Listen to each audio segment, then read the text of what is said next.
बिना work order के colliery में टेंडर प्रक्रिया पूरी कर ली जाने से नाराज बीसीक्यू ने बुधवार सुबह ईसीएल के लक्खी माता कोलियरी में प्रेस वार्ता आयोजित कर प्रबंधन को चेताया कि बिना वर्क ऑर्डर के कराए जा रहे काम को अविलंब रोक दिया जाए, अन्यथा बीसीक्यू के बैनर तले पूरे कोलियरी का चक्का जाम कर दिया जाएगा। प्रेस को संबोधित करते हुए मजदूर नेता रामजी यादव ने कहा कि ईसीएल प्रबंधन मनमानी पर उतर आया है और बिना किसी वर्क ऑर्डर के टेंडर करने का काम कर रहा है, साथ ही बिना किसी कारण काम करवा रहा है। इस पूरे खेल में प्रबंधन के मिलीभगत से भ्रष्टाचार का खेल खेला जा रहा है, जिसे हम सभी किसी कीमत पर बर्दाश्त नहीं करेंगे। अंडरग्राउंड माइंस में जिस काम की कोई ज़रूरत ही नहीं है, वैसे काम को प्रबंधन करवा रही है। श्री यादव ने 24 घंटे का प्रबंधन को अल्टीमेटम दिया है कि प्रबंधन वर्क ऑर्डर दिखाए, नहीं तो काम बंद करे, अन्यथा पूरे कोलियरी के चक्का जाम करने का काम बीसीक्यू करेगी, जिसके लिए प्रबंधन जिम्मेवार होगी। मौके पर लालू ओझा, रोशन मिश्रा, बापी गोप, हरेंद्र मिश्रा, अमित मुखर्जी, पापन चटर्जी, हरेंद्र शर्मा, दीपक सिंह, राहुल झाल, देवेंद्र मिश्रा, मनोरंजन गोप, मोहित बराट, विनय सिंह आदि मौजूद थे। आज इस प्रेस कॉन्फ्रेंस में क्या कुछ कहना चाहेंगे? हम लोग का प्रेस कॉन्फ्रेंस में था कि हमको अपना ईसीएल, अपना कोलियरी को बचाने के लिए हम लोग जो मुहिम अभी जो लड़ाई आंदोलन जो शुरू किए हैं, जो सिविल में जो भ्रष्टाचार हो रहा है, भ्रष्टाचार को रोकने के लिए हम लोग ये आंदोलन का शुरुआत किए हैं। यहाँ पे भरवली के नाम पे लोग बहुत सारा पैसा लूट रहे हैं। गलत जो काम नहीं है, उसकी ज़रूरत नहीं है, उसको भी लोग टेंडर करके लूट रहे हैं। जहाँ मजदूरों की घर की रिपेयरिंग की बात हो, मजदूरों की शौचालय की बात हो, मजदूरों की धौड़ा का रिपेयरिंग करने की बात हो, वहाँ कुछ नहीं है। और लन फन जहाँ दिखाई दे रहा है प्रबंधक को, यहाँ पे कुछ बेमतलब का काम करा के पैसा ले लेना, उस तरह काम को हम लोग रोकने के लिए प्रेस कॉन्फ्रेंस किए। और ख़ास करके लक्खी माता में जो भरवली काम दिया जा रहा है अंडरग्राउंड में, उसको रोकने के लिए आगे कुछ मांग भी आपको? हम लोग का जो भरवली काम जो लक्खी माता में चल रहा है अंडरग्राउंड में, आप अगर 2 दिन के अंदर उसको बंद नहीं करते हैं तो हम लोग सोमवार से लक्खी माता कोलियरी बंद करेंगे। या तो उस काम का वर्क ऑर्डर है तो हमारे यहाँ लक्खी माता के हमारे यूनियन के सेक्रेटरी प्रेसिडेंट को उसका ऑर्डर का कॉपी तुरंत उपलब्ध कराया जाए। के बाद तो आरसीसी उसमें ये फ्लाई स्केटर लगाया गया, भारतीय मार चुके हैं, उसका जवाब अभी तक प्रबंधन की ओर से हमको मिला नहीं। ग्राउंड में चल रहा है तो हम लोग सोमवार से लक्खी माता कोलियरी बंद करेंगे। अगर उसके पास इस काम का टेंडर पेपर है तो टेंडर अवगत कराए। हमारे यहाँ पे जेसीसी के लोग हैं, हमारे यूनियन के लोग हैं, उसको अवगत कराएं कि ये टेंडर इसके माध्यम से काम कर रहे हैं, कोई आपत्ति नहीं है। अगर टेंडर नहीं है, भरवली काम किया जा रहा है, तो सोमवार से लक्खी माता बंद रहेगा। इसके बाद 1 हफ्ता के बाद पूरा एरिया बंद रहेगा। हमारे सर बरमुड़ी से लेकर चापापुर के यूनिट के सभी सेक्रेटरी प्रेसिडेंट मौजूद हैं। यूनियन बिहार कोलियरी कामगार इनका नेतृत्व में 12, 13, 14 घंटा काम को हम लोग 8 घंटा किए। और उस पे नहीं जा रहे हैं। सबसे बड़ा मांग, आउटसोर्सिंग कंपनी पूरा देश का मांग, ये 12 घंटा 13 घंटा काम की जगह में 8 घंटा काम कराना। हम ये कह रहे हैं क्या वहाँ आउटसोर्सिंग कंपनी में जो मजदूर काम कर रहे हैं बहुत सक्षम हुए हैं। अभी हम लोग बहुत आगे बढ़े हैं। अभी पहले तो 6,000 7,000 मिलता था, अभी 10 से 12,000 14,000 तक मिलता है। लेकिन हम लोग प्रयासरत हैं। हाई पावर कमेटी का वेतनमान अभी भी नहीं मिल रहा है, अभी भी नहीं मिल रहा। हाँ, चलिए यही हम बोल। वो लोग डराते हैं, ठेकेदार लोग कहते हैं कि अगर तुम जाके नेता से मिलोगे तो तुमको हम हटा दिया जाएगा।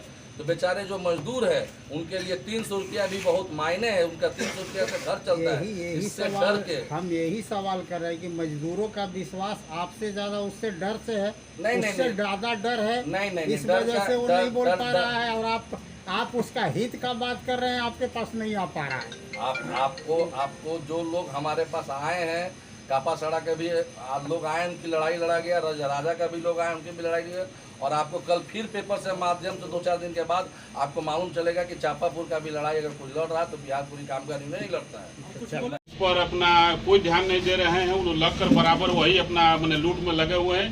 इसका 2-3 उदाहरण हमारे पास है। हम कुछ दिन पहले भी आप लोग के माध्यम से सबको जानकारी देने का काम किए थे कि एक बना हुआ पुलिया को एस्टीमेट बनाकर, यही लक्खी माता ग्रुप के ओवरसियर थे निसार अहमद, एस्टीमेट बनाकर दोबारा उसका बिल उठाने का उन लोग काम प्रयास कर रहे हैं। बिल मिला नहीं, उठाने का प्रयास कर रहे हैं। उससे जस्ट पहले राजा शिव मंदिर में एक फेवर ब्लॉक का काम हुआ है, वो पंचायत से हुआ है। 15वां वित्त आयोग के माध्यम से वो हुआ है 2,02,000, उसमें भुगतान भी हुआ है। उसको भी निसार अहमद एस्टीमेट बनाकर फिर दोबारा बिल उठाए हैं वो। 2022 में ही काम हुआ, 2023 में एस्टीमेट बनाकर उसका बिल उठाना है। इसलिए आप लोग के माध्यम से हम लोग उन लोग को चेतावनी देना चाहते हैं, जो भी भ्रष्ट अधिकारी है, कि ये लड़ाई रुकने वाली नहीं है। हम लोग भ्रष्टाचार बर्दाश्त नहीं करेंगे। जो एक काम पर 3-3 बार 4-4 बार करके बिल उठाकर आए हुए सभी मीडिया का स्वागत है। और हमारा ये कहना है कि जो भी यहाँ पर काम निकलता है ठेकेदारी का, सिविल में जो भी कंस्ट्रक्शन का काम निकलता है, तो यहाँ पर ओवरसीयर जो है एस्टीमेट बना करके और ठेकेदार के हाथ में देता है। तो क्या है कि हाथ में देने से ही वो लोग भरबली काम करना शुरू कर देता है। यदि वो एस्टीमेट बना करके वो डायरेक्ट डाक से यदि एरिया चला जाए, तो जो भी काम करने वाला वहाँ पर सारा ही पेपर का एस्टीमेट का टेंडर हो जाएगा। और जो भी ठेकेदार काम करने वाले हैं वो अपना अपना टेंडर डाल करके अपना काम करेंगे। भरबली काम करने का कोई समस्या ही नहीं रह जाएगा। जबकि अभी जो नया डीएम साहब आए हैं, इसके पहले जो डीएम साहब थे, वहाँ पर एक बैठक हुआ था, मीटिंग हुआ था, जिसमें हमारे पूर्व विधायक श्री अरूप चटर्जी की उपस्थिति में बैठक हुआ था, जिसमें डीएम साहब ने, सिविल के इंजीनियर साहब भी उपस्थित थे, जिसमें डीएम साहब ने यह आश्वासन दिया कि हमारे मुकमा एरिया में कोई भी भरबली काम नहीं होगा। ये सारा एजेंट को जो भी कॉलोनी का एजेंट है, सभी को खबर भी मिला है कि भरबली काम नहीं होगा। यूनियन की तरफ से रोक भी लगाया गया है कि भाई ये सब बात हुआ है, लेकिन फिर भी भरबली काम होता है। हमारा कहना है कि यदि कोई इमरजेंसी काम हो, इसके लिए माइक्स बंद हो जाए या कोई ऐसा इमरजेंसी हो, तो कम से कम यहाँ का प्रबंधक जो है, जब यूनियन को इसके खिलाफ में इस लड़ाई लड़ रही है कि भाई इसमें बहुत ज़्यादा करप्शन है, तो इसको रोकने के लिए भरबली काम रोका जाए।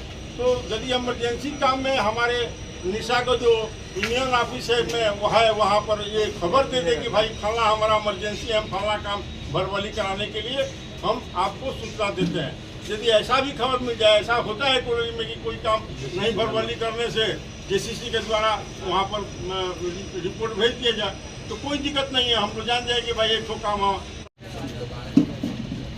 आज हम लोग जो प्रेस कॉन्फ्रेंस बिहार पूरी रखा है, खास करके जो हमारा मुकमा क्षेत्र है, जो धीरे धीरे ईसीएल में बहुत ही लॉस के कगार पे जा रहा है।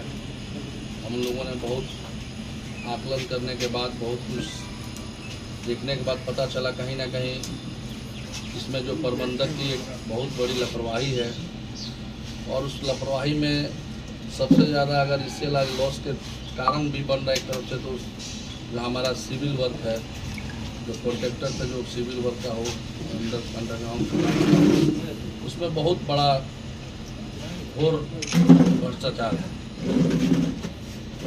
अगर उसको भी हम लोग का यूनियन का है कि अगर उसको भी हम लोग कोशिश करें, इसी तरह जो ये भ्रष्टाचार जो प्रबंधक कर रही है उससे बचाया जाए, ताकि हमारा मुकमा क्षेत्र, हमारा ईसीएल का जो मुकमा क्षेत्र है फुलवरी बचे, ताकि हमारे जो मजदूर है, यहाँ के जो काम करने वाले मजदूर हैं, यहीं पे रहे, जगह प्लान करने की जरूरत ना पड़े, दूसरे बंगाल में जाने की जरूरत ना पड़े।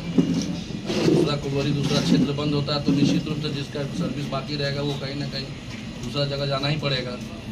तो हम लोगों ने बहुत कुछ देखने के बाद समझ में आया कि ईसीएल को दिमक की तरह अगर कोई चाट रहा है, यहाँ पे सिविल वर्क कॉन्ट्रैक्टर जो लोग काम करते हैं, जो कॉन्ट्रैक्टरी के नाम पर बहुत बड़ा यहाँ पे नियम के अनुसार कोई काम धंधा नहीं होता है और भ्रष्टाचार में एकदम पूरा लिप्त है। कहीं भी ऐसा जगह नहीं है जहाँ पे भ्रष्टाचारी का लिप्त नहीं है। ये जो यहाँ मुकमा क्षेत्र में आप लोग देखिए, किसी चीज़ का एस्टीमेट बनता है, हम लोगों ने पता किया, एस्टीमेट जो बनना चाहिए, मान लीजिए बोतल का अगर 10 रुपये दाम है तो पहले से 30 रुपये बना के रखता है, नहीं तो लोग 40% 45% तो जाने के बाद कैसे लोग काम करते हैं। उसके बाद सरकार का कहना है सभी लोगों की भाई टेंडर आए, पब्लिश हो, सब लोग जो डालेगा वो पब्लिश होगा, वो लोग काम करेगा। लेकिन यहाँ का लोग अपना मनमर्जी तरीके से काम करने के लिए भरबली पहले दे देता है और काम बिना ऑर्डर का, बिना वर्क ऑर्डर का, बिना एस्टीमेट का, बिना प्रपोजल का, बिना टेंडर पब्लिश किए काम दे देता है। उसके बाद क्या करता है कि उस काम का लागत अगर 5 लाख है तो 25 लाख का लोग बिल बनाता है। आप उस पर कोई किसी तरह का इंक्वायरी नहीं कर पाइएगा। काम करा लिया, जाके बोल देगा अंडरग्राउंड में हम ही काम कराए, वो काम कराए। जब आपका एस्टीमेट बनता है, प्रपोजल बनता है, तो हम लोग को मालूम होता है कि ये काम के लिए इसका इतना एस्टीमेट है, इसका इतना प्रपोजल है, इसमें इतना ईंटा लगाया जाएगा, इतना इसमें, तो आदमी उसके अनुसार से उसका चेक भी करता है। लेकिन भरवली काम जो है, हम लोगों ने इससे पहले भी जो GM आनंद साहब थे उनके पास हम लोग गए थे, हमारी टीम, हमारे उड़ीसा के पूर्व विधायक रामचंद्र जी, बिहार के महामंत्री भी गए थे, उनसे बात हुई थी कि मजदूरों का घर का रिपेयरिंग का अवस्था ऐसा हो गया है कि लोगों का रिपेयरिंग नहीं हो पा रहा है। बहुत सारा जो लोग काम कर रहे हैं उसका बहुत अवस्था घर में ख़राब है, चुनाव आने वाला है। सब मजदूर लोग हमारे पास आकर शिकायत करते हैं कि देखिए विधायक जी ऐसा बात है, हम लोग घर का रिपेयरिंग हो नहीं पा रहा, हम लोग क्या करेंगे, कैसे रहेंगे। और यहाँ पे लाखों का लूट मचा है। भरवली काम करने के लिए लोग, भरवली के नाम पे लाखों लूट मिल रहा है। उस समय हम लोग का बात हुआ था कि कोई भी काम भरवली मुगमा क्षेत्र में कहीं नहीं हुआ। लेकिन उसके बाद हम लोग एक कंप्लेन किए कि मुगमा क्षेत्र में कहीं भी भरवली काम नहीं होना चाहिए। उसके बाद भी लक्खी माता में एक काम हुआ। फिर हम लोग वार्ता किए, उसके बाद बोला गया कि बात होने से पहले हुआ था, इसके लिए इसको छोड़ दिया जाए। फिर हम लोग को संज्ञान में आया कि एक फिर लक्खी माता का फिर एक भरवली काम किया जा रहा है। अंडरग्राउंड का काम फिर एक भरवली किया जा रहा है। हम लोग फिर लिखित भी उसके बारे में जानकारी देना चाहते हैं। शायद आपका जो सवाल हो सके, आपको जानकारी नहीं, इसके लिए हम लोग RLC में कापा सड़क को लेके हाई पावर कमेटी का हम लोग केस चल रहा है। राजा में हम लोग का पेमेंट हुआ 4-5 महीना पहले। सेंट्रल पुल में अभी RLC का हम लोग का 13 तारीख को फिर परसों डेट है ना चिरंजीव जी, परसों डेट है कि जो एस्टीमेट में, जो कमेटी का जो एस्टीमेट में जो आपका टेंडर में रेट है मजदूरों का, वो पैसा दिया जाए। जैसे आपका कोयला पिकिंग का काम है सेंट्रल पुल में, उसका टेंडर में 522 रुपया पर डे टेंडर मैंने हाजिरी है अनस्किल का, तो वो पैसा उन लोग को नहीं मिलता था। वो पैसा उन लोग को 8,000 मिलता था, आज के डेट 7,000 मिलता था, 7,000 मिलता था। लेकिन हमारा यूनियन RLC में जाने के बाद अभी तक 11,300 रुपया, इस महीना पूरा फुल पेमेंट भेजा, 14 इस महीना 14,000 फुल पेमेंट भेजा है। तो हमारी लड़ाई जहां हमें मालूम चलती है कि मजदूरों का शोषण होता है, बिहार पूरी कामगार वहाँ हमेशा लड़ता है। तो चापापुर के जो आउटसोर्सिंग मजदूर हैं उनको क्यों नहीं? अभी कौन सा आउटसोर्सिंग जाकर आप देखिए, जो रेडी का टाइकून में ही है। हाँ, नहीं मिलता है। आपका टाइकून में नहीं मिलता है, उनके मजदूर आके हम लोग कहेंगे, हम लोग को मालूम चलेगा तब तो चलेंगे। हमारा यूनियन है, हमारा हर जगह यूनियन है। 4 साल से सेंट्रल पुल में भी था, लेकिन 4 साल से कोई जो है मजदूरों को जो ठेकेदार धमकाता है, चमकाता है कि तुम नेता के पास जाओगे तो तुम्हें हटा दिया जाएगा। आज इतनी गरीबी है, आज इतना बेरोजगार लोग है कि मजबूरी में अपने भाई को नहीं बता पाते कि हम 300 रुपया में काम कर रहे हैं कि 200 रुपया में काम करते हैं। लेकिन रंजीत मोदी जी ने वहाँ पे जब शुरुआत की लड़ाई, तो 2 से 3 वर्कर सिर्फ आते थे रात में, और रात में जाके वो लोग मिलते थे, बताते थे सारा कहानी। वो लोग डरते थे कि अगर हम लोग का नाम आ गया तो हम लोग को हटा दिया जाएगा। फिर हम लोग उस 2 आदमी को लेके हिम्मत करके लड़ाई को लड़ना शुरू किया, और आज नतीजा है कि आज उसका जो पेमेंट है उसको मिलता है। यह मान लिया जाए कि बली का काम कर रहे हैं, वो लोग डराते हैं। ठेकेदार लोग कहते हैं कि अगर तुम जाके नेता से मिलोगे तो तुमको हम हटा दिया जाएगा। तो बेचारे जो मजदूर है उनके लिए 300 रुपया भी बहुत मायने है। उनका 300 रुपया से घर चलता है। इससे डर के हम यही सवाल कर रहे हैं कि मजदूरों का विश्वास आपसे ज्यादा उससे डर से है। नहीं, ज्यादा डर है। नहीं, इस वजह से वो नहीं बोल पा रहा है, और आप उसका हित का बात कर रहे हैं, आपके पास नहीं आ पा रहा। आपको जो लोग हमारे पास आए हैं, कापा सड़ा के भी लोग आए, उनकी लड़ाई लड़ा गया, राजा का भी लोग आए, उनकी भी लड़ाई लड़ी। और आपको कल फिर पेपर से माध्यम से 2-4 दिन के बाद आपको मालूम चलेगा कि चापापुर का भी लड़ाई अगर कोई लड़ रहा है तो बिहार पूरी कामगार नहीं लड़ता है। बोलिए। चापापुर का